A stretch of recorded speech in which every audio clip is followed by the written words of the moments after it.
Good morning everyone! Welcome to my channel, Nelia Chrissy. Today is another day, another recipe to share. And today I'm going to share my very easy bread recipe.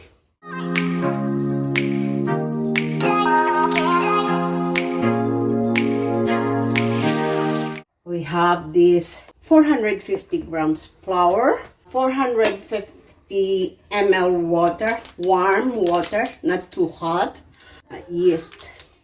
First, we have to put this water in a bowl and the flour.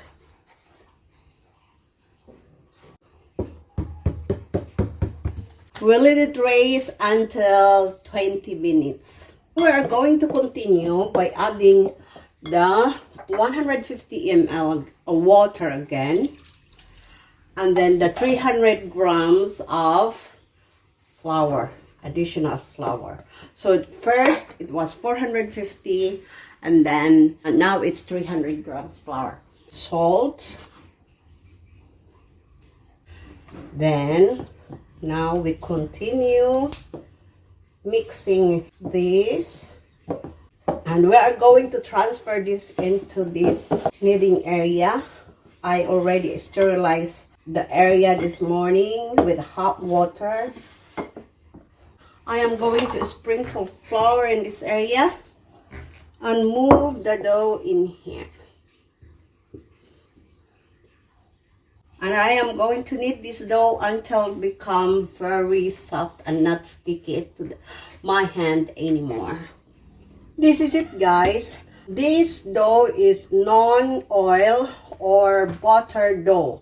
So you have to be very patient because at first it is really sticky. You just continue kneading it until it becomes elastic, soft and elastic, and it won't stick anymore into your hands. Now I'm going to move this dough into the bowl back, add olive oil into the bowl, and put the dough back. Let it raise until 1 hour. Here it is, guys. My dough already rise. First, we have to punch this and then knead it again for about 3 to 5 minutes. Cover it again and do it 2 more after this. Cover this again and we wait. Here it is again, guys. This is my 3rd time and this is the last time I have to make this dough.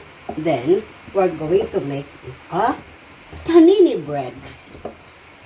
I'm going to make a beef stew kasi it's always raining here. Or you can make this as a sandwich, any sandwich you like. Here it is, guys. My panini bread is ready to put in the oven. So we're gonna need this for last time. A little bit of flour in here. Transfer the dough in here.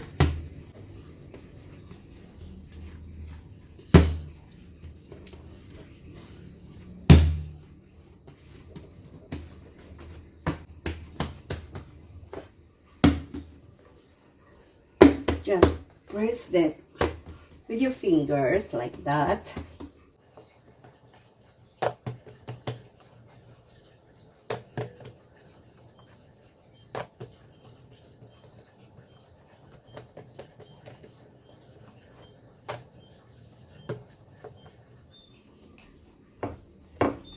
Here it is, guys.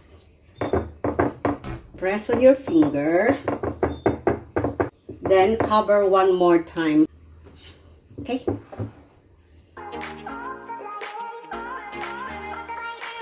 Here it is, guys. My panini bread is ready to serve. If you like this video, don't forget to like, comments, and subscribe.